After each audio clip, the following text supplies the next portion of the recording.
Welcome to the Cybersecurity and Cloud Podcast, the podcast where we learn from cybersecurity experts how to stay safe, private, and secure on the cloud and in code. CSCP is hosted by Francesco Cipollone, your cybersecurity friend with a passion for all things cyber and sharing stories of other professionals with you.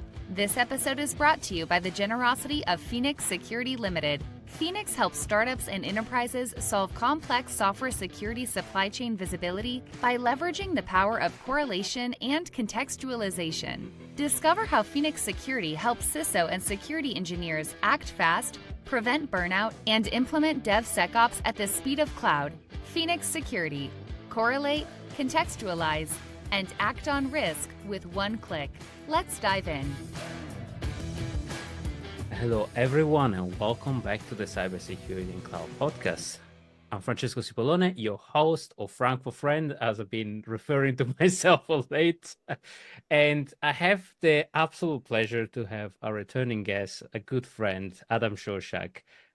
We've been talking a lot about Adam in the past 4 episodes, and we had a special moment saying that's a Shostack. Hence why we invited him to have a conversation with us. But Adam has been probably, can I call you the father of threat modeling in a way? It's weird because success has 1,000 fathers, and I can and mothers, really, let's be modern about this. And I can trace work by Lauren Konfelder and Window Snyder and many others. And I think the thing that I did that was helpful was I simplified it and I organized it in ways that have helped people experiment and vary and make it a part of their software security practice. So, where that leaves me, I don't know. As Einstein say, if you can explain it to your grandma like you are 5 years old, that's knowledge. Yeah. So, well, thank you. Let me lead you with that. But for the few folks that don't know your history, tell us a little bit more about you and where you're at now. Sure. So let's see. I've been doing application security work since 1997 when I did 1996, when I was doing some for a bank. And along the way, I've done vulnerability management and privacy and helped create the CVE. And I spent a decade at Microsoft where I was a member of the secure development lifecycle team with a focus on threat modeling, but not exclusively. And that's where a lot of my ideas about how do we scale this to an organization the size and complexity of Microsoft came together. I left there almost 10 years ago now and have been helping people at Shostack and Associates develop their threat modeling programs, develop their AppSec programs, and deliver more secure products. Fantastic. And thank you very much for coming back on the podcast. So we have a tradition on the podcast that is, what is the state of things? And threat modeling, software security has been in the center of the news, the MVD as well. By the time this goes out, hopefully the MVD the whole story of the MVD has come down. But what do you think we are right now in terms of state of the industry? Where are we right now? So, your mention of the NVD is interesting because it's urgent, it's important, and I think in hindsight, we may look at it as a little bit of a flash in the pan. I think the big thing that is happening right now from my perspective is about a week ago, maybe 2 weeks ago, the White House issued a report on memory-safe programming languages. Let me repeat that because it's a really weird statement. The White House issued a report on memory-safe programming languages. And the answer, and I say this because... Not all was by the White House. Yes, exactly. Why is this an issue that reaches that level of attention? because there's a lot of things competing for the attention of the White House, and there's a lot of senior leaders around the government who are perfectly capable of making good decisions. And it's only when there is really substantive conflict between cabinet offices, between other layers of the government, that something makes it that high up. And so the issue, I believe, is the security-centered agencies, including CISA, including the Food and Drug Administration, including Health and Human Services, which oversees the medical system, where they're having an awful problem in this country, with United Health, which has been owned by some ransomware folks. All of these people are having trouble managing the vulnerabilities in their systems. The flow of vulnerabilities, and you know this, right? Yeah. Phoenix I know it very exists. well. Yeah, Phoenix exists in part because of the complexity of this problem. And the White House is saying, we can't keep going like this. We need to think about memory-safe languages, which are going to slice out a big chunk of the CVEs, which lead to the NVD issues, which lead to the operational tempo problems that we face in actually managing application pipelines and vuln pipelines. And so when I think about the state of the industry, I think we're going to look back at March 2024 as maybe a key place where things started to inflect. I do agree that we're seeing history unfolding, and we're seeing, I think, the weakness of the market to self-regulate, or the complete absence of the market to self-regulate. And when we hit an inflection point, certain sectors usually regulate themselves. Usually start in the banking world and then it trickle out everywhere else. I think what we've seen here after the SolarWinds attack that hit the government pretty bad and pretty hard, so there was a particular singularity moment, the government stepping in and sending a very strong message with this bomb mandates. Actually, it was a mandate through the agencies and through the first and second layer, and hence almost half of the technology population around the US, making a strong statement about that. And I think that, together with the memory safe mandate, I think CISA release of recent as well, a SQL injection statement, opposition statement as well, to target what they originally look in the top 12 patents that are used in ransomware and are used in the top exploitable vulnerability. So I think there is a correlation in there, saying how do we solve these problems systemically? And there is a paper from Google as well on how they solve vulnerability systemically, not fixing the vuln, but fixing the origin of the vuln. Yeah, actually, since you mentioned SolarWinds, have you talked about the SEC lawsuit against them? No, because it's very controversial, but it's an interesting point. What do you think about the lawsuit, the personal lawsuit against a CISO? So, you know, an indictment is a story told by prosecutors to explain their theory of a case. And it is intentionally, by definition, one-sided. Mm-hmm. And when I read that indictment and I look at the facts that they allege, things do not look good for SolarWinds. Now, that's, as I said, that's the goal of an indictment. And I think that the takeaway for me is that they are pushing very aggressively to say, you have to be thoughtful about what you say. You have to make sure the statements that you're making to the market are backed up by the facts.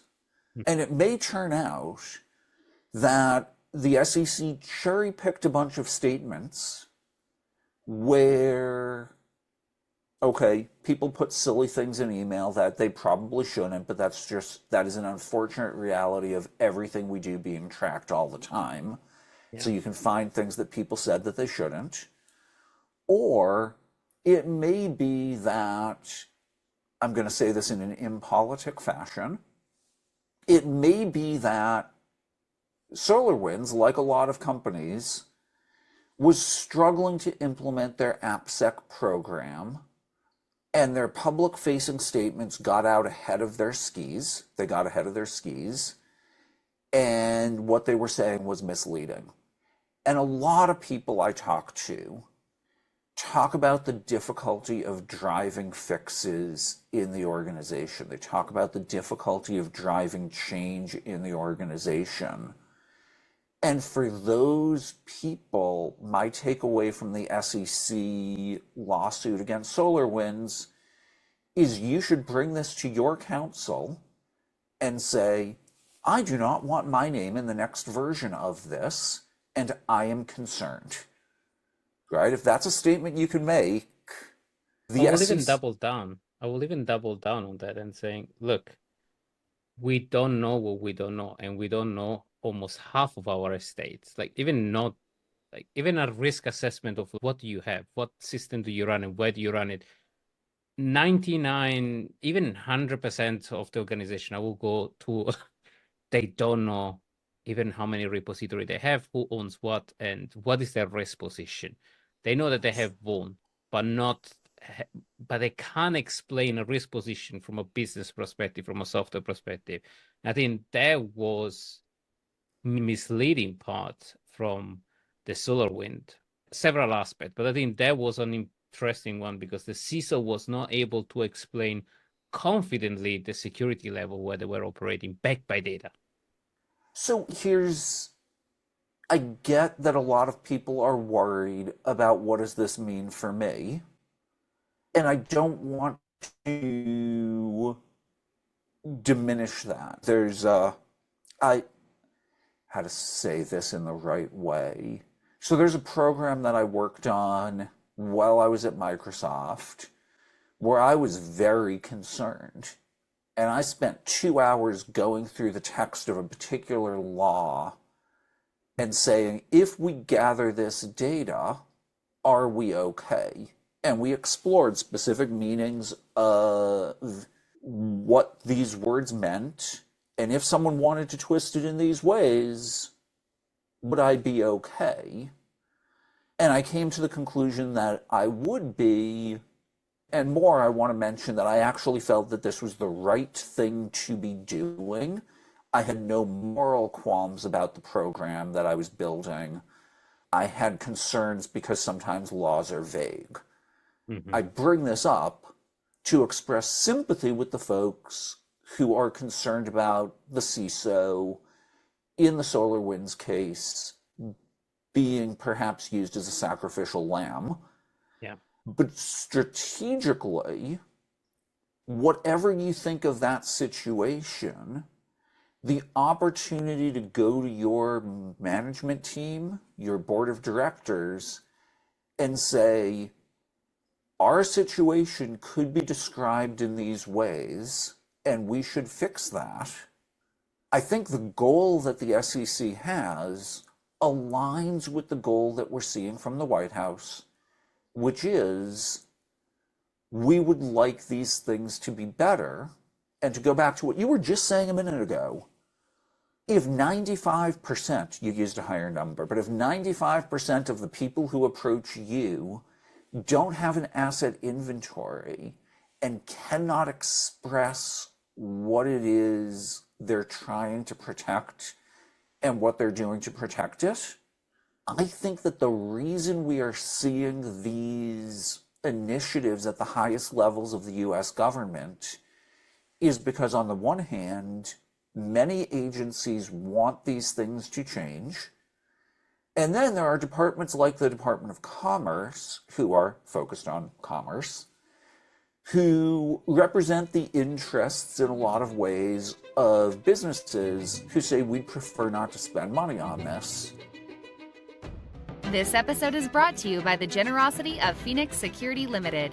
Phoenix helps startups and enterprises solve complex software security supply chain visibility by leveraging the power of correlation and contextualization. Phoenix platform connects to your repositories, scanners, and cloud, correlates all the information, and provides you with a prioritized list of vulnerabilities that need to be addressed first. Discover how Phoenix Security helps CISOs and developers remove friction and maximize the use of DevSecOps professionals at phoenix.security. Phoenix Security, correlate, contextualize, and act on risk with one click. If it was simpler, and there was no one saying we don't want to spend money on this, we don't want to shift our profit margins, because we might be at a place where security is going to slow down organizations' profits by a point or two, which is big, right? Global growth is all that jazz. Yeah. But the shift to memory-safe languages is an attempt to say a lot of these costs fall to a small number of companies who ship a lot of updates every month and then drive this enormous patch management cost through the organizations. And similarly, there's a lot of people who describe open source as a supply chain. Right. I think that my supply chains, I know who my vendors are. I talk to them about what we're building on their stuff. I don't just pick up a couch off the street and say, this is part of my supply chain. But you could, but you need to be aware of the threats of that. There's a reason they threw out that couch on the street instead of selling it on Craigslist. You never know the reason, but regardless, if you either accept a donation or a charity donation of a couch, or you are donating yourself a couch by picking it up on the street, you need to be aware that's an unknown time bomb up until you know what's in there. And also with the fact that that couch is not covered by commercial support, by other factor, and you can't demand a poor developer that supports this, like curl or log4j, for free in his spare time to actually fix the whole world. And that's a little bit my beef with the regulation and the direction of the regulation, where the Europe was going, unfortunately, saying if you develop open source software, you need to be liable for that, because that's driving completely everybody away from open source. You should drive, if you're driving open source and you adopt it as is. If you want to adopt it for commercial reason, you should support the open source community with a premium version, if there is available. I think that should have been mentioned in the regulation a bit, by the way, because in that way you fix the problem, but you also support commercially the organization. So I know Bert Hubert has been blogging fairly extensively on this topic and is my go-to. You should get him on the show to talk about this. My understanding in the US is that they're using a concept of the final goods assembler, which comes out of the automotive world, right? So you buy a car, things like the mirror on the side of the car and the seats that are made by smaller makers. But you buy a car from Ford or BMW, they are responsible for the choice of parts, the assembly of those parts. And so liability would stop at Ford, even if Ford is using a open source library. But that's the US perspective, not the Europe perspective. But I think that's the right approach to go about it, because it's only an organization that has the leverage to say, we'll rewrite the library, we fix the library. If it's not fixed, we implement the fix. It drives the right behavior, and it drives the right give back to the community, instead of just saying, look, the developer that wrote that should fix that, because that will drive away people and doesn't solve, honestly, the problem. Yeah, yes. But that's where I saw the SPOM regulation, the VEX, maybe the self-attestation that we can cover as a right step forward, as well with the secure by design position rather than regulation from the US government and CISA taking a really good, strong approach, because ultimately, and I don't know if you agree or disagree with me, the market from a software perspective have completely failed in the past 20 years to self-regulate themselves. The market has regulated its profit quite efficiently. Software is complex. Yeah, the relationship between self-regulation, one of the elements of the executive order on securing the nation that Biden issued in 2021, is that organizations that sell to the US government have to fill out a self-attestation saying that they have done a few things for software security. So is that self-regulation, or is that the thin wedge of regulation? And it's an interesting thing, right? They're not saying you have to do these things in any particular way. They're simply saying that an officer of the company with the authority to bind the company has to sign a form saying they did this. And so if you tie that one with the SEC and the K10 regulation, so if you stack those three up, you're making somebody sign, and then you give the SEC the ability to point a smoking gun at you if you don't declare the right things, and then every incident that you do will back up any regulatory body to say, look, you had 3 and 4 incidents. Have you done anything about these 3 incidents? It's almost like the government is using legal meaning to back up lawsuits, or it gives anybody to back up lawsuits based on public data now. So the government basically, you can think of this as a matrix. The government can do things before there's a problem, which is regulation. Right. They can do things after there's a problem, which is liability. They can use carrots. They can say, if you do these things, you'll get these benefits, right? Tax write-offs, seals of approval, regulatory safe harbors. Or they can use sticks, you're going to jail, or you're going to pay a fine, right? And so you can think of that in a 2x2 matrix of proactive or reactive, carrots or sticks. And what they're doing right now is they're moving a little bit from, they're still in the reactive space. They're saying, we are going to punish you for not doing these things. And in order to get our dollars, you're going to have to opt into more liability. You're going to have to accept that to sell to the federal government, which big businesses enjoy doing because it's a big customer, you have to be this tall. And that's a big shift. And I think you're right. It reflects a belief that the market has not delivered the software security that customers want. I don't think it has delivered any software security. Yeah, no. I'm gonna take a little bit of issue, right? And I'll say, in 1999, in 2001, Microsoft published the Trustworthy Computing Memo, and nobody believed them. Bruce Schneier and I wrote a piece called Results Not Resolutions, in which we basically said, let's believe they actually mean this. How do we tell from the outside? Because the initial responses were, Microsoft isn't going to do this. This is a PR move. I will say, having worked there, that they really did undergo a transformation in the decade after that memo. Microsoft really worked hard. The security development life cycle, the security pushes where they pushed back the release of operating systems by months, to flagship products like Windows Server 2003 were delayed by half a year. They took out 150,000 calls to insecure string handling libraries from Vista, right? They built ASLR, they built depth, they built control flow guard. They continue to build these things.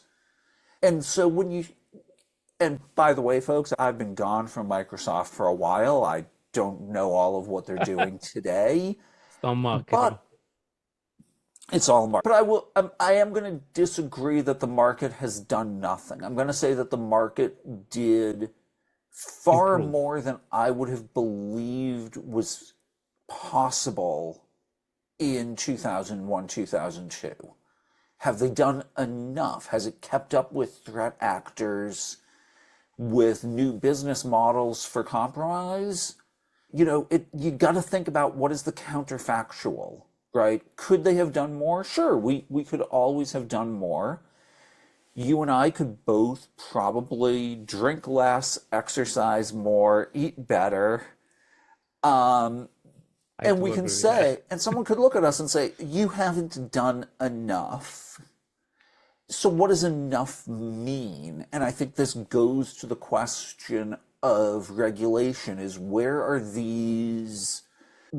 knees in the curve where we say you should get to at least here, because if you're not here, you can't sell to the government, you can't sell to banks, you can't ship a medical device, right? And medical devices, I do a little bit of work over the years with the FDA. One of the things I've learned is every medical device solves a medical problem. And so not shipping a medical device means somebody ideally lives with a chronic condition, but in some cases it means they die because they don't have the device that will save them. And so the risk management of what is safe enough and effective enough, I'm glad other people are making those decisions, not me, because they're pretty weighty decisions. Thinking about what should the market do, what is enough, I think is a really fascinating set of questions. I think from my end, I see as a regulation, as you rightfully say, every business needs to be able to say we've done enough or enough for our risk tolerance.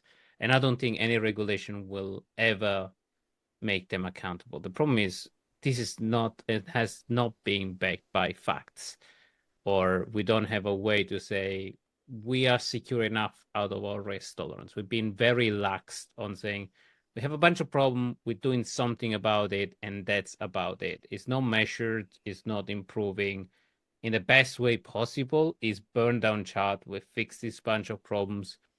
Are we fixing the problem in the right things? Are we fixing the problem in our critical asset? Are we fixing the problem on the medical device that gets shipped to 1,000 hospitals and they get ransomed? Do we have a business model to support it? Those are the right questions to ask in a higher maturity model. I think we got stuck on saying we're doing something about it. The board didn't understand the risk. CISO didn't felt the need to communicate more because there wasn't regulation around it, and hence we've done enough. And I think sorry, go ahead. No, that was the conclusion. I think the interesting to me dynamic is to be a successful CISO. At some point, the CEO looks over at you and says, we've done enough, right? And you say, yes, and next year I'd like to do a little more.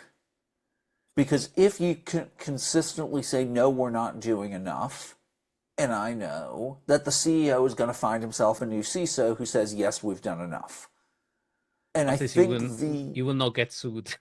And I think that the challenge of what is enough is the reason that when you asked me at the beginning, what's interesting and what's happening, is that what's happening in the view of governments is not enough, or it's we've hit our risk tolerance and we don't really have time to cover this today. But in the EU, you've just passed the AI Act, which says actually society has a risk tolerance that's more important than your corporate risk tolerance. And there are certain things that you can't do. And there are certain things that if you're doing them, like your software, your AI is being used for education, or it's being used in ways that impact law enforcement, you are automatically high risk and you must do these things. Yeah, that's a whole lot of discussion. But Yeah. just to conclude on that, we also need to recognize that those tools are out there. Just because we say that there is a smoking gun that we are not able to use, that somebody else will not be able to use. I've just seen recently the demo of Dark Gemini, and that is concerning for me because if we're still stuck in the Middle Ages of vulnerability management, of fixing software in the old methodology, attackers are living in 2025 and we're living in 2015. So I haven't seen Dark Gemini. Maybe is it something you covered in a recent podcast episode? No, this is brand new. Do you want to tell people, or is this a teaser for your next one? Is a teaser for the next one, but just Oh, as a teaser trailer, Dark Gemini is a completely unlocked AI. They look at dark web data, they look at OSINT data. It does a bunch of nefarious things at a click of a button, write exploit code quite decently. One, of course, not super complex like a ransomware campaign, but fairly decent exploit code for specific things. And we've seen more of this, like an unlocked AI, and regulation will do something about it, but also from a threat modeling perspective, we should be aware that those exist, and the speed that has put on developing exploit, I think has taken us to the point where we are today, because things are getting weaponized not in 90 days, but in minutes, in days. And we've seen this with the recent pattern of VPN vulnerabilities, software vulnerability. Like we've seen campaign of weaponization of even old exploit. I think the more recent one was a 2018 one that got weaponized today. So people are picking up old exploits, weaponizing it. Just to mention that was 40net 40 clients SQL injection turned into an RC. I covered this on the website in the latest write-up. 2018 vulnerability. wow. Yeah, So so people are picking back up. if people are going to go back and mine things that we didn't think were exploitable, that's a phase shift.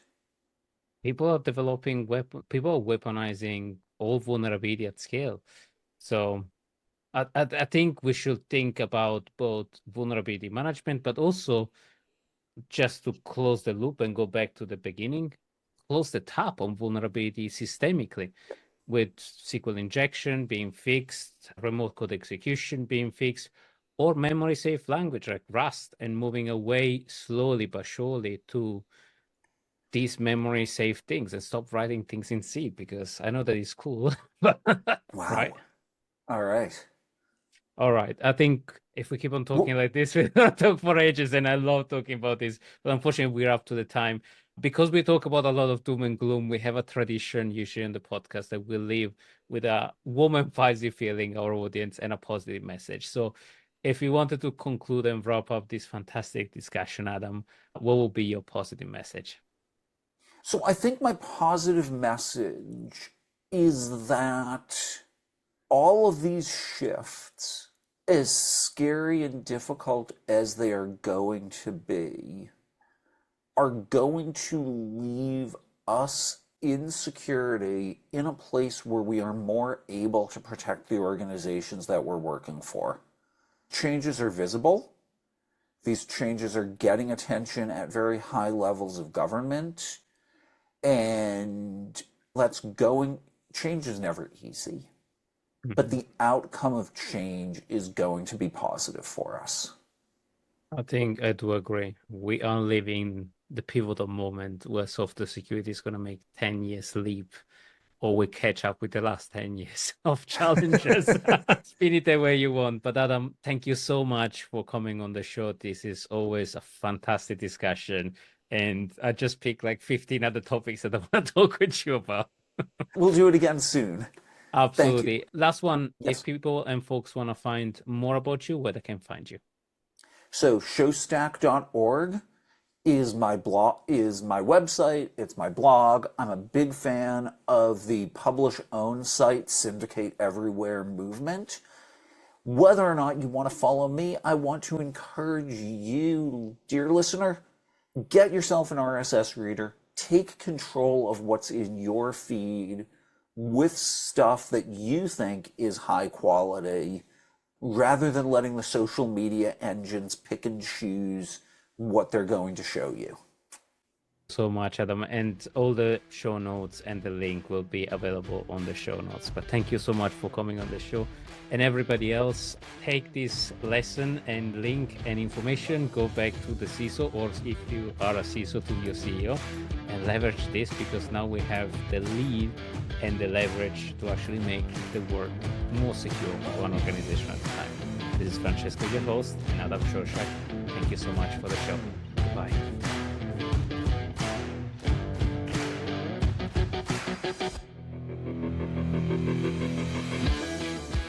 We hope you enjoyed today's episode. Please leave us a review on Apple Podcast and post it on social media tagging Cybersecurity Cloud Podcast for a chance to win a $100 Amazon gift card. Discover other episodes at www.cybersecuritypodcast.com.